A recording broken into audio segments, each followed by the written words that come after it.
George Freeman. Thank you, Madam Deputy Speaker.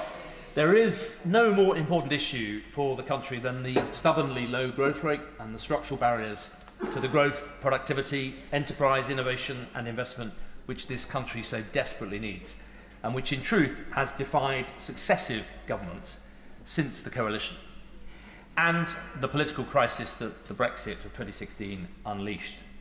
And it gives me no pleasure, speaking for my constituents in mid-Norfolk, to highlight that for them the King's speech is irrelevant unless they see real delivery on the ground.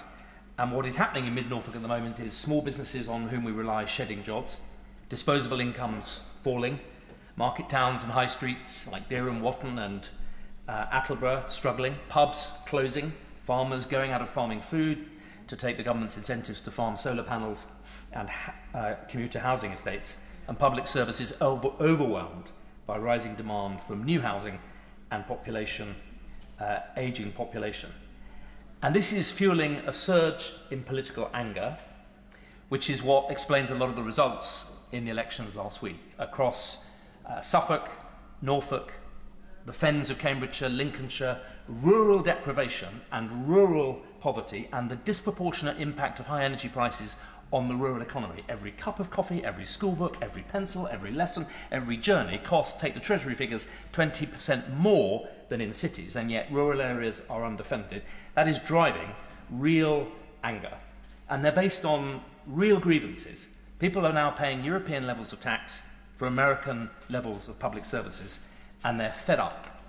And unless we, this government, this Parliament, this media, this Whitehall, respect and understand the grievance, set out a truly bold plan to deal with it, I fear we're going to see a continued rise of the rich in this country leaving, the middle classes concluding that the engine of growth, it's just not worth putting in the work they've been used to putting in, and the poor turning to the black market and to crime. I'll happily give way. I'm grateful to my honourable friend. For that to happen, governments and Parliament had to take back control. And successive governments have divested themselves of that control, as Simon Case said when he left office, by giving more power to unelected and unaccountable bodies of all kinds and types.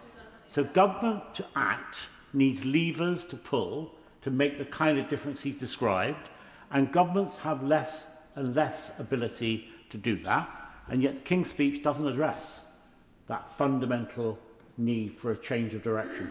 George Freeman. He makes an important point. The King's speech my constituents loved was the King's speech in Washington, in which he spoke for the very best of this country.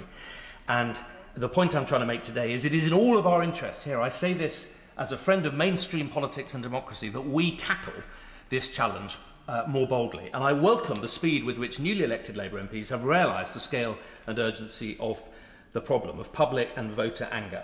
Stubbornly slow growth, rising unemployment and demand for public services exceeding capacity. But they're in danger of going for the wrong prescription. What we need is a renaissance of enterprise and innovation across the public and private sectors. And convenient though it may be politically for my party, the idea that a regicidal political crisis of infighting and a leadership contest in office is the answer is for the birds. Take it from me, my party has tested that idea to destruction, and we've all paid the price. We don't need a Labour Party beauty contest. We need a Parliament and a government that get more urgent about the many laudable things they've set out to do, but we don't have 10 years to deliver it. We have a couple of years. If the Labour Party knifes this Prime Minister, I suggest he's going to be the seventh who will have been got rid of because of the structural deficit. And I remember when I first arrived here in 2010, the brilliant Paul Johnson at the IFS explaining what the structural deficit was. It's worth repeating. The deficit normally is when a government doesn't earn as much as it's spending because the economy's taken a downturn, it borrows a bit to keep spending and then pays it back. The structural deficit is that bit of the deficit that goes up every year, even when the economy is growing. And it's driven by four things. In 2010, it was being driven by welfare, public sector pensions, and the big one, health, and debt interest was remarkably low. It's now, after the coalition, we capped off the rise in public sector pensions incredibly painfully. We capped off the rise in welfare incredibly painful. Health has continued to defy reform, and it is bankrupting the public sector. We're now spending over 50% on health and welfare and social support. It's simply not affordable. The only way out of this, you can't cut, borrow or tax your way out of this. The only way out is to grow, and not through just dumping cheap housing across the countryside, but backing the industries of tomorrow. I'll happily give way to my... I might press my honourable friend a little further, because the other way of dealing with it, as I said earlier, is through improved productivity. So he's right, of course, that the burden of cost is fundamentally important, but it can be made better through greater efficiency. Indeed, the government themselves have said this, as successive governments have. But you have to put in place measures, and they are tough measures very often, to deliver that kind of productivity. He makes an important point. I'm going to make a slightly different point, which is there are huge opportunities for really good growth in this country. Having had a 16-year career backing the industries of tomorrow, whether it's in fusion, in SMR, nuclear technologies, in agri-tech, in bioscience, the bioeconomy on Teesside, the satellite economy in Glasgow, we have an opportunity to turn these into the industries of tomorrow. And I welcome the government's industrial strategy commitment to do it.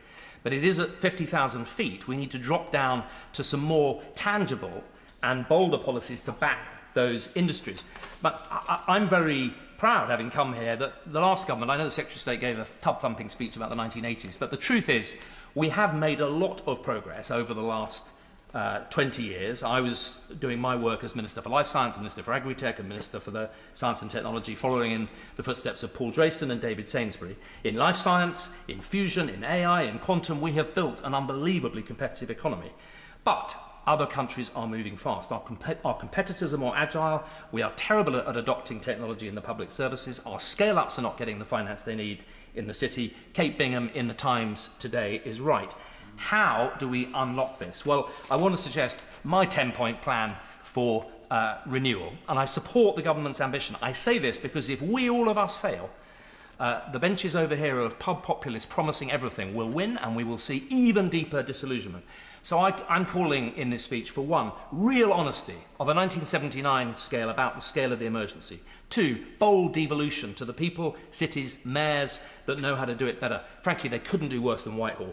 Three, serious Whitehall reform so we end the juvenile process of HMT playing departments off against each other for funding that in the end comes very late and then is taken back. Four, a serious backing for the innovation economy, allocating the 20 billion of R&D. I welcome it, but how we allocate it is key. We need to allocate it in a way that attracts private investment. Five, a bold revolution of tax incentives for enterprise, a new deal for new business. No NI, no VAT if you're starting a company and growing for a couple of years. Five, regulation for innovation. Not just cutting regulations, but leading in setting the regulation. I welcome the government's work in setting up the Regulatory Innovation Office. Skills and patriotic capitalism. I don't think it's communism to get the city investing in British business. Boldness will win.